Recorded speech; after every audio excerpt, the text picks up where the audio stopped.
Carl Rogers is widely regarded as one of the most eminent thinkers in psychology. He is best known for developing the psychotherapy method called client-centered therapy and for being one of the key founders of humanistic psychology.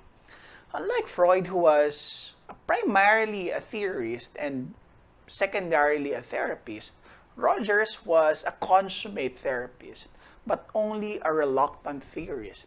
He was more concerned with helping people than with discovering why they behave as they did. He was more likely to ask, how can I help this person grow and develop, than to ponder the question, what caused this person to develop in this manner? Like many personality theorists, Rogers built his theory on the scaffold provided by experiences as a therapist.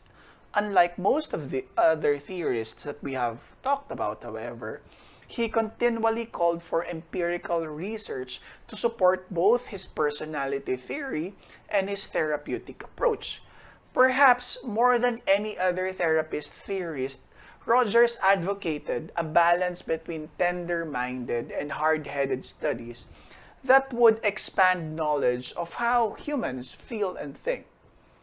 Even though he formulated a rigorous, internally consistent theory of personality, Rogers did not feel comfortable with the notion of theory. His personal preference was to be a helper of others and not a constructor of theories. To him, theories seemed to make things too cold and external, and he worried that his theory might imply a measure of finality. In this video, we're going to talk about Carl Rogers' personality-centered theory, his biography. Then we are going to talk about the assumptions and the basics of person-centered theory. And then we're going to talk about his concept of humanity. So, Carl Ransom Rogers, that is, was born in 1902 in Oak Hill, Illinois. His father, Walter, was a civil engineer, and his mother, Julia, was a housewife. He was the fourth of 6 children. Carl was closer to his mother than to his father, who during the early years, or rather, he was close to his mother during the early years, because his father was often away from home working as a civil engineer. Rogers was a high achiever in school from an early age. One of the things that he was able to do was to start reading before the age of 5. He was even able to skip kindergarten and first grade because of this. Now, when he was 12, his family moved from the suburbs to a rural farm area. He enrolled at the University of Wisconsin in 1919 as an agriculture major. However, after attending a 1922 conference in China, Rogers began to ask his career choice. He later changed his major to history with plans of becoming a minister. He graduated from the University of Wisconsin in 1924 with a bachelor's degree in history and enrolled at the Union Theological Seminary before transferring to Teachers College of Columbia University in 1926 to complete his master's degree. Now, one reason he chose to abandon his pursuit of theology was a student-led seminar on religion, which caused him to question his faith. Another inspiration for his switch to the study of psychology was a course he took at Columbia University taught by no other than the psychologist Lita Stetter Hollingworth. Now, Rogers considered psychology to be a way to continually study life's many questions without having to subscribe to a specific doctrine. He decided to enroll in the clinical psychology program at Columbia and completed his doctorate in 1931. Now, after receiving his PhD, Rogers spent a a number of years working in academia, holding positions at Ohio State University, the University of Chicago, and the University of Wisconsin. It was during this time that Rogers developed his approach to therapy, which he initially termed non-directive therapy. Now, this approach, which involves a therapist acting a facilitator rather than a director of the therapy session, eventually came to be known as client-centered therapy. Now, in 1946, Rogers was elected president of the American Psychological Association. Rogers wrote 19 books and numerous articles outlining his humanistic theory. Among his best-known works are Client-Centered Therapy in 1951, On Becoming a Person in 1961, and A Way of Being in 1980. After some conflict within the psychology department at the University of Wisconsin, Rogers accepted a position at the Western Behavioral Studies Institute in California. Eventually, he and several colleagues left the institute to form the Center for Studies of the Person, or CSP. Now, in 1987, Rogers was nominated for a Nobel Peace Prize. He actually continued his work with client-centered therapy until his eventual death in 1987. So that's the life of Carl Rogers. Now let's talk about his theory. Now, at the time when Rogers began his work, psychology was dominated by psychoanalytic theory and behaviorism. Both perspectives promoted a deterministic view of the individual, suggesting that all behaviors are determined or caused by either unconscious forces within the individual, which is the tenet of psychoanalytic theory, or external forces in the environment, which is the tenet of behaviorism. Now, Rogers rejected these perspectives and promoted a more optimistic view of humans' ability to shape their own behaviors and enhance themselves in positive ways. His approach was central to the humanistic movement in psychology. Although Rogers' concept of humanity remained basically unchanged from the early 1940s until his death in 1987, his therapy and theory underwent several changes in its name. During the early years, his approach was known as non-directive, as what we have mentioned earlier. An unfortunate term that remained associated associated with his name for far too long. Later, his approach was variously termed client-centered, person-centered, student-centered, group-centered, person-to-person. We use the label, or actually we will use the label client-centered in reference to his therapy, and the more inclusive term personality-centered to refer to Rogerian personality theory. Now, if you ask, what are the basic, or rather you might ask, what are the basic assumptions of person-centered theory? Now, Rogers postulated two broad assumptions, the formative tendency and the actualizing tendency. Now, Rogers believed that there is a tendency for all matters, both organic and inorganic, to evolve from simpler to more complex forms.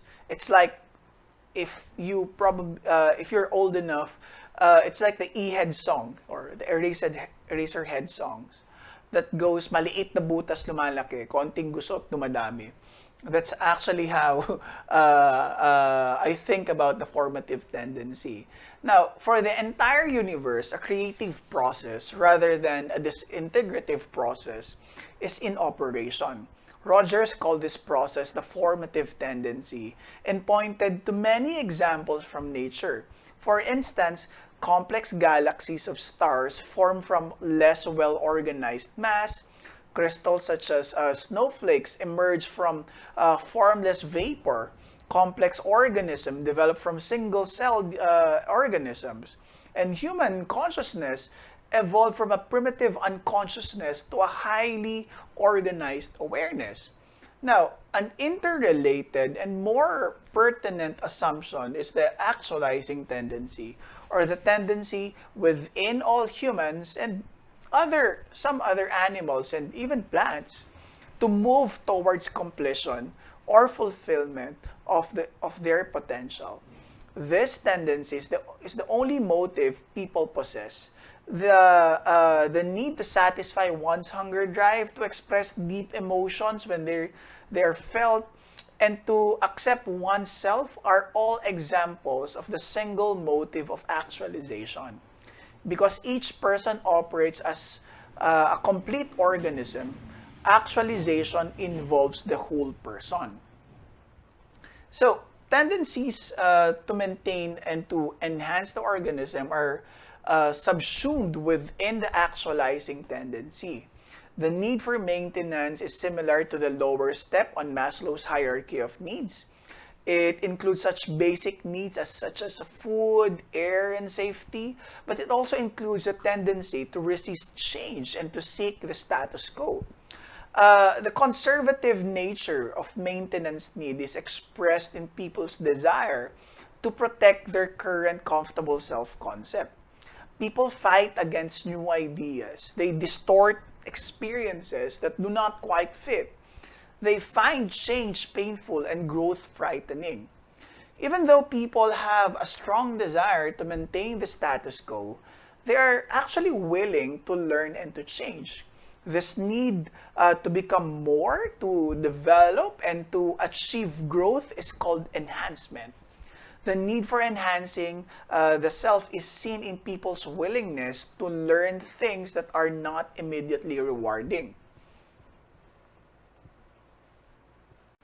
Now, according to Rogers, infants begin to develop a vague concept of self when a portion of their experience becomes personalized and differentiated in awareness as I or me experiences.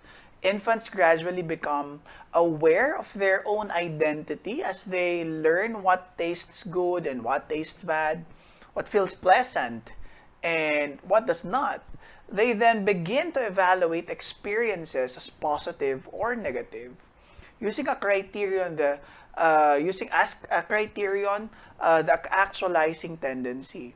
Because nourishment is a requirement of actualization, infants value food and they value hunger. They also value sleep, fresh air, physical contact, and health because each of these is needed for actualization. Now, once infants establish a rudimentary structure of the self, their tendency to actualize the self begins to evolve. Self-actualization is actually a subset of the actualization tendency and is therefore not synonymous with it. The actualization tendency refers to organismic experiences of the individual. That is, it refers to the whole person, conscious and unconscious, physiological and cognitive. On the other hand, self-actualization is the tendency to actualize the self as perceived in awareness. When the organism and the perceived self are in harmony, the two actualization tendencies are nearly identical. But when people's organismic experiences are not in harmony with their view of the self, a discrepancy exists between the actualization tendency and the self. Or the self-actualization tendency. Now, self-actualization is a striving to achieve one's highest potential. It's the primary drive behind personality development. Now, in the face of unfavorable life experiences or life events, the actualization tendency may become impaired or inhibited.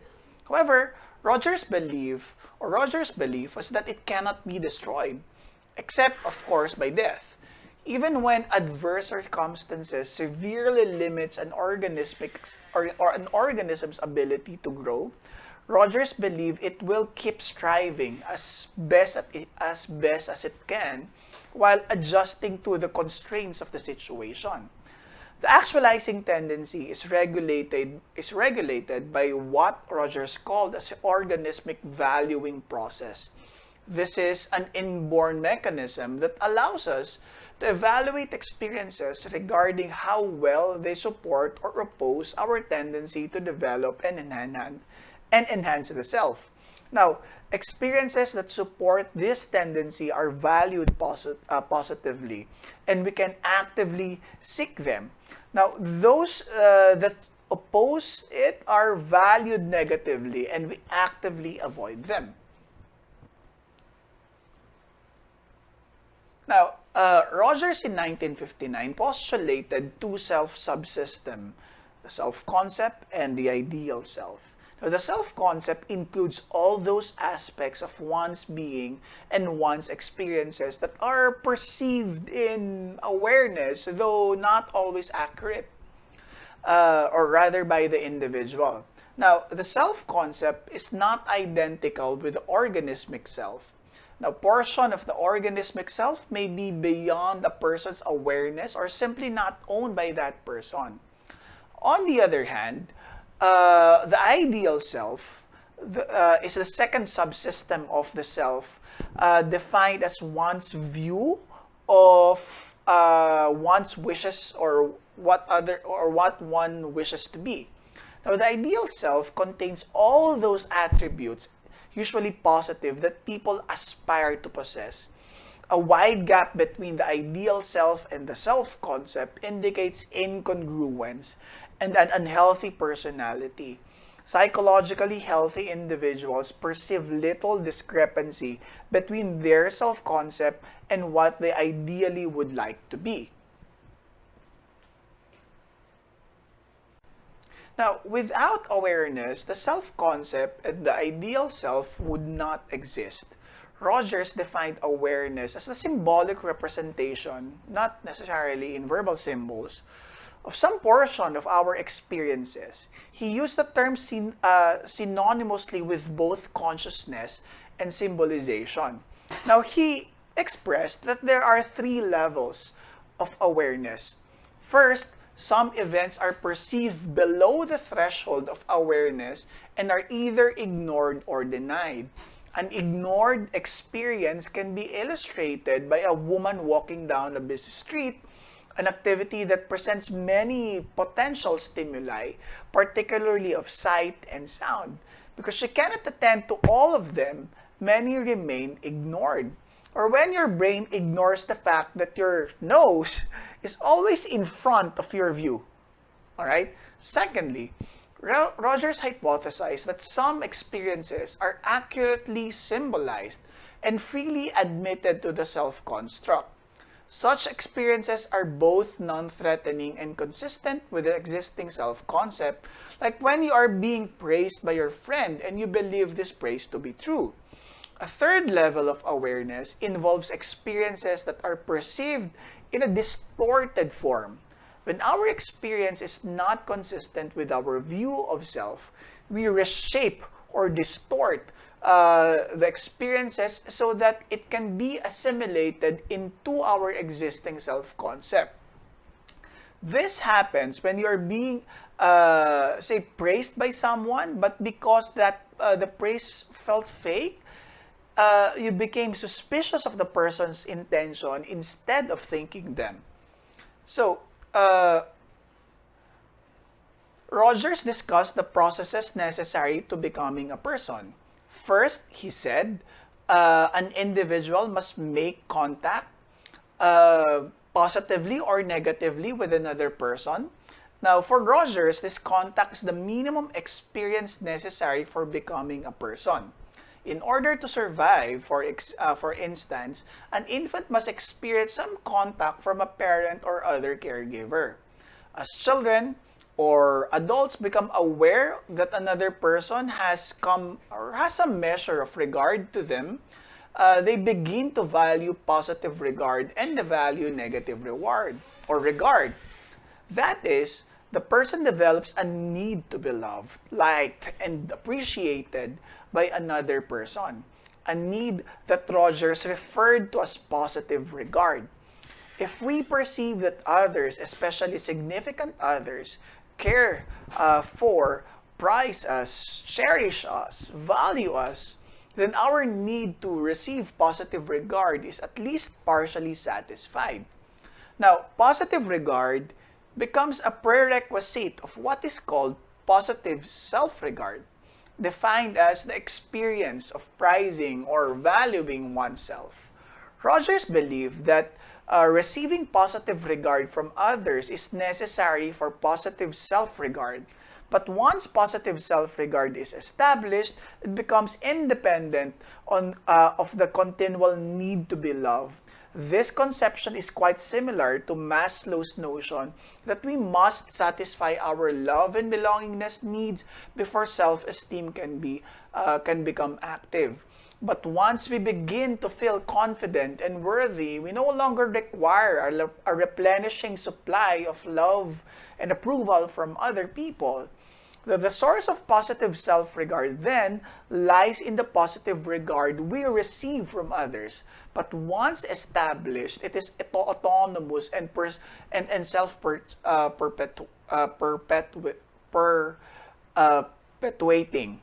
As Rogers stated, it, the person then becomes, in a sense, his or her own significant social other. So, now, unfortunately, not all people becomes a psychologically healthy person. Rather, sadly, most people experience conditions of worth, incongruence, defensiveness, and disorganization. Instead of receiving unconditional positive regard, which we will be talking about later, most people receive conditions of worth.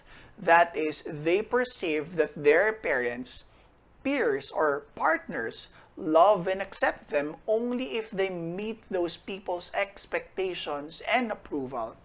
A condition of worth arises when the positive regard of a significant other is conditional, when the individual feels that in some respect he or she or they is prized and in others are not, and in others not. So, the condition of worth feels as if, or rather feels as if when, the condition of worth is when you feel as if you are only loved when you possess or when you display a certain characteristic, when you are a good boy, or when your parent says that mommy only loves a good boy. How about those times when the child can't help but become mischievous, or those instances when, because of their immaturity or lack of self-control, because they are not matured enough, they might do things that are not considered behaviors of a good boy, then that person might feel that their parents would not love them in these instances. Now, the second barrier of psychological health is when we feel incongruence, or when we experience incongruence. We have seen that the organism or the self are two separate entities that may or may not be congruent with one another. Also, recall that actualization refers to the organism's tendency to move towards fulfillment, whereas self-actualization is the desire of the perceived self to reach fulfillment. Now, these two tendencies are sometimes at variance with one another. Take, for example, a young man who has been taught by his parents that it's wrong to show any signs of anger. He internalizes these values and come to think of himself as a very calm person who never gets angry. Yet when teased by his coworkers, his face gets red and breaks out in sweat, and his heart rate quickens, and all while he is seething inside. Such an individual is experiencing what Rogers calls or called incongruence, a clear discrepancy between one's perception of the self and one's actual experiences. Incongruence invariably result in tension, which is often experienced as anxiety. In order to reduce this anxiety and protect the self-concept, the individual may employ defenses such as denial or distortion of their experiences. For example, the young man in the example earlier may choose to block uh, those occasions when he became genuinely angry, or might attribute his physiological reactions to dealing with a stressful project at work.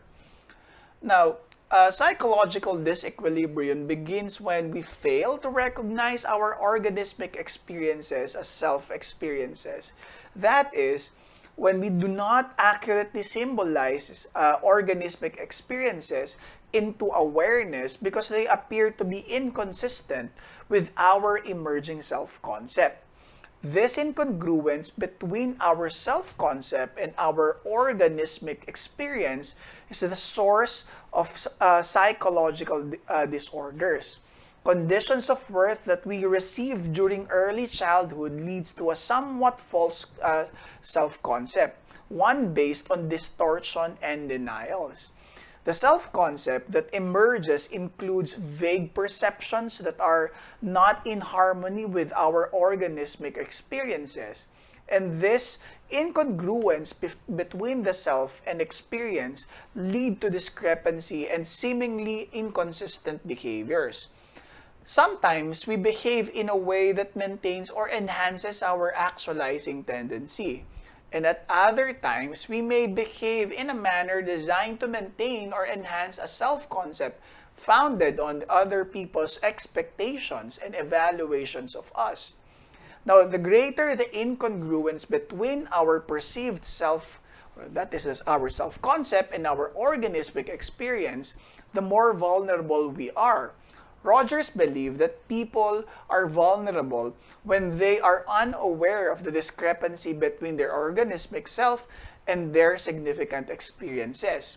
Whereas vulnerability exists when we have no awareness of the incongruence with ourself, anxiety and threat are experienced as we gain awareness of such incongruence. When we become dimly aware that that discrepancy between our organismic experience and our self-concept may become conscious, we feel anxious. Rogers defined anxiety as a state of uneasiness or tension whose cause is unknown. As we become more aware of the incongruence between our organismic experience and our perception of self, our anxiety begins to evolve into threat. That is, an awareness that our self is no longer whole or congruent. Anxiety and threat can be represented, or rather can represent steps towards psychological health because they signal to us that our organismic experience is inconsistent with our self-concept.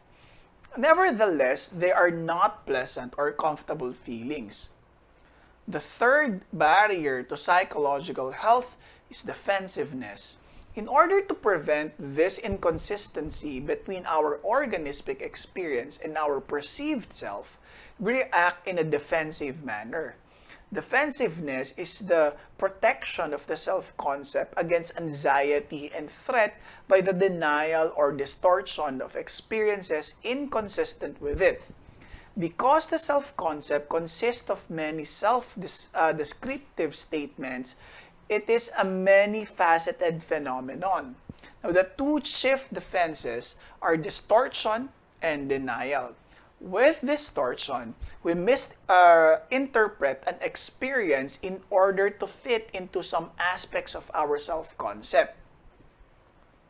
We perceive the experience in awareness, but we fail to understand its true meaning. For example, let's go back to what we have mentioned earlier about praises.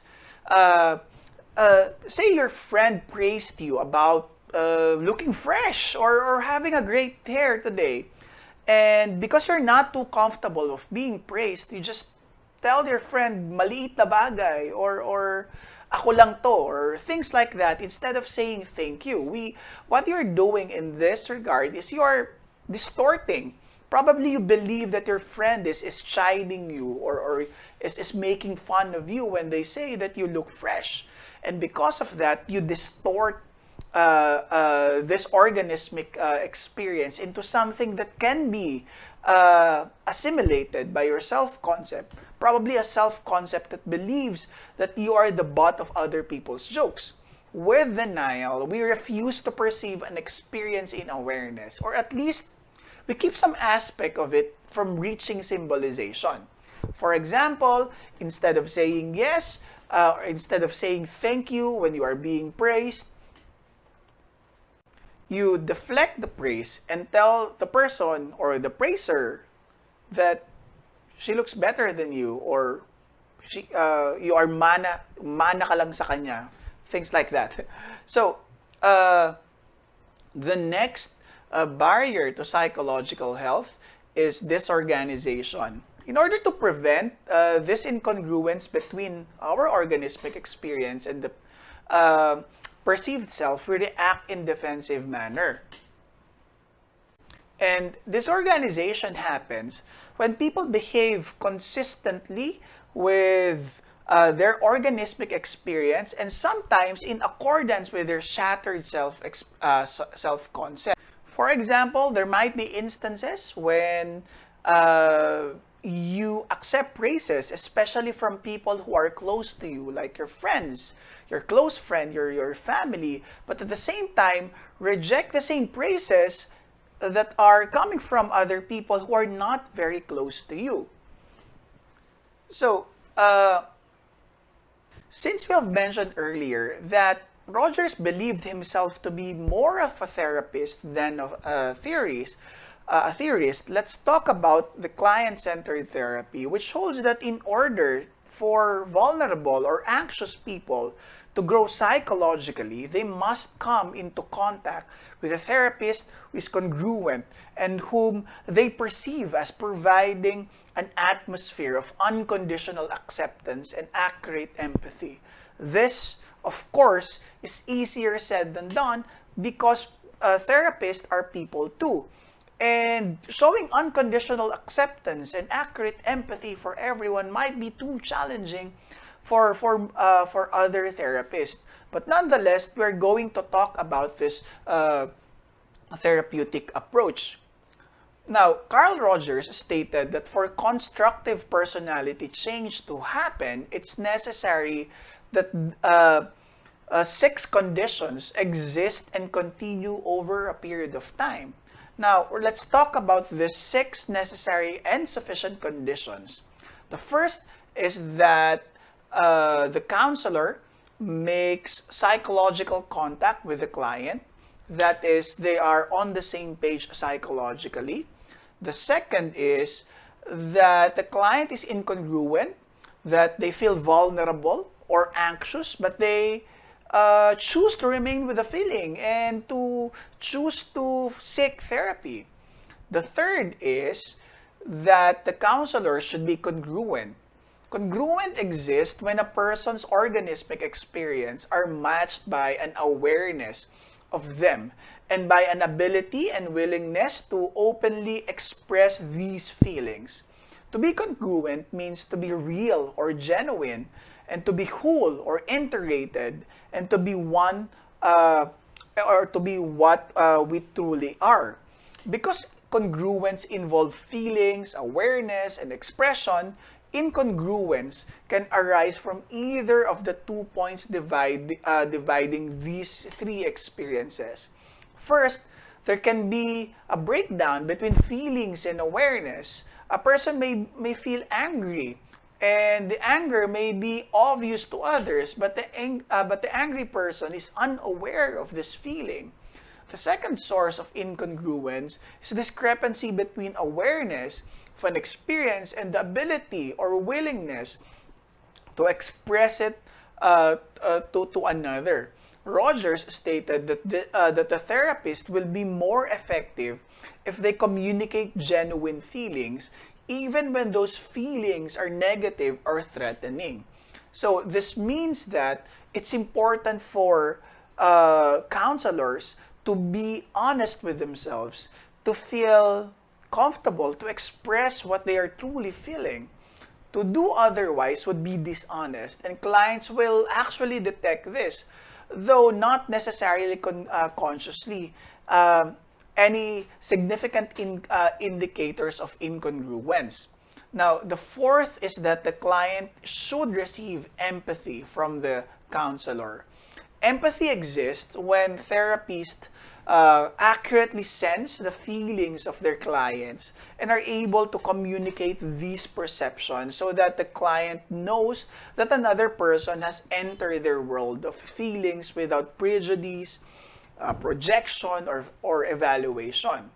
To Rogers, empathy means temporarily living in the other people's life, moving about in it delicately without making judgments. Empathy does not involve interpreting clients' meaning or uncovering their unconscious feelings, procedures that would entail an external frame of reference and a threat to clients. In contrast, empathy suggests that a therapist sees things from the client's point of view and that the client feels safe and unthreatened. The fifth necessary and sufficient condition is that the counselor show unconditional positive regard toward the client. Positive regard is the need to be liked, prized, cherished, or accepted by another person, as we have mentioned earlier. When this need exists without any conditions or qualifications, unconditional positive regard occurs. Therapists have unconditional positive regard when they are experiencing a warm, positive, and accepting attitude towards what is a client. Uh, the attitude is without possessiveness, without evaluation, without judgment, and even without reservation. Now, unconditional positive regards involves showing complete support and acceptance of a person no matter what the person say or does. So the therapist accepts and supports the client no matter what they say or do, placing no conditions on this acceptance. This means that the therapist supports the client whether they are expressing good behaviors and emotions or bad ones. But there's a caveat here. Acceptance is different from agreeing. Acceptance just means saying, here's what I am, or here's where I am. Knowing this is the core aspect of understanding the difference between acceptance and agreeing. Say you make a bad choice. Once you do, what sometimes happens is you decide to go even more down the bad path. Acceptance tells you this: stop. Now assess where you are, then go back or get back on the path towards your goal. Accept that you messed up, remove the excuses next time, and act for act for the next time. Before you can move past where you've been and where you are, you have to accept where you are at the moment, and then forgive yourself. This comes with in lots of ways. If someone, for example, wrongs you, you don't have to agree that it's okay. But if you accept that things aren't right between the person and you, and if you accept that you're not on the same page, you have a better basis for knowing what to do next. Lastly, the person or the client should perceive acceptance and unconditional positive regard. It's not enough for the therapist to tell the client that they have unconditional positive regard to them and that they accept them no matter what their behaviors are. It's important for the client to feel this, to feel the counselor's congruence, to feel that he is being empathized, or the client or the therapist is showing empathy to them. It's also important that the client feels as if he's being accepted, he's being valued or loved, cared for without any conditions. So, if the three necessary and sufficient therapeutic conditions of congruence, unconditional positive regard, and empathy are optimal, then what kind of person would emerge? Now, Rogers listed several possible characteristics. He said that optimal development results in a certain process rather than static state. Rogers described this as the good life, where the organism continually aims to fulfill his full potential. He listed characteristics of what he called as the fully functioning person.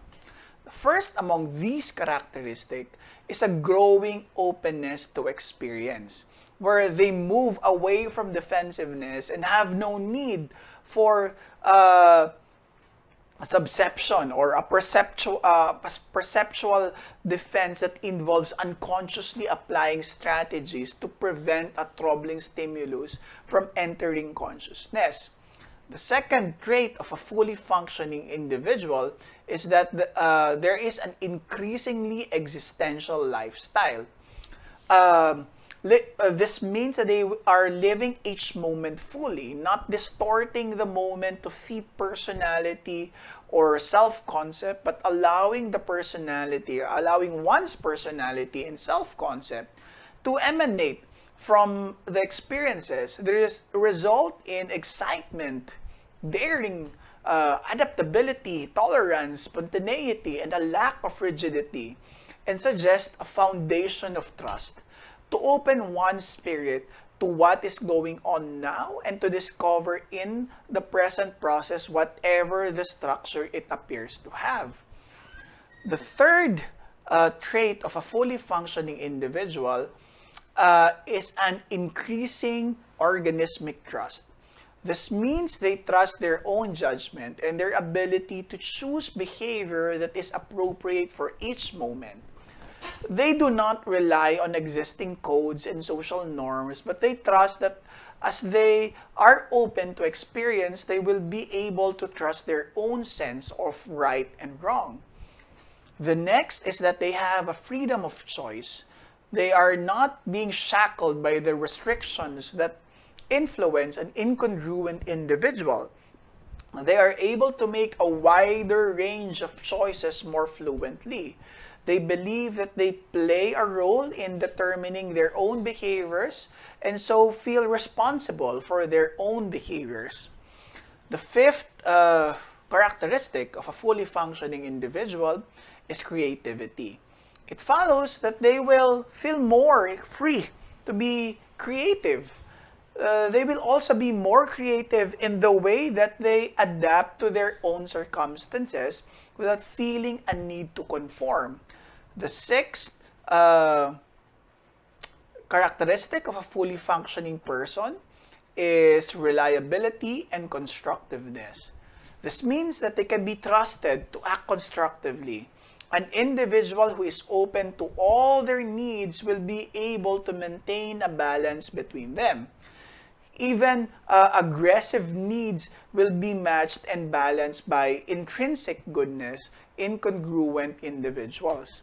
Lastly, they tend to have a rich, full life. Rogers described the life of a truly functioning individual as rich, full, and exciting, and suggests that they experience joy and pain, love and heartbreak, fear and courage more intensely. In Rogers' view, being fully functioning is not a state one achieves but a continual process of growth. So what are the fully functioning people really like? What characteristics might these individuals express? People who exhibit a tendency have a self-image that is congruent with reality. They understand their strength, but they also recognize and acknowledge that they have weaknesses.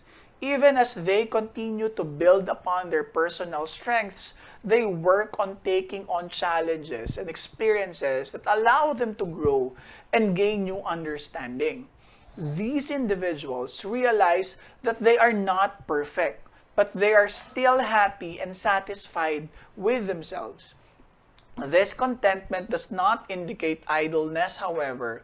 These individuals are always striving to achieve their best possible selves.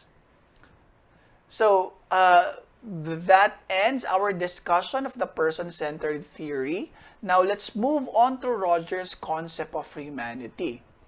Now, throughout his long career, Rogers remained cognizant of the human capacity for great evil. Yet, his concept of humanity is realistically optimistic.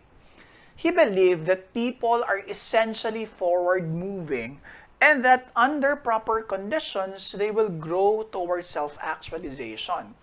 To the extent that we have awareness, we're able to make free choice and to play an active role in forming our personalities. Rogers' theory is also high on teleology,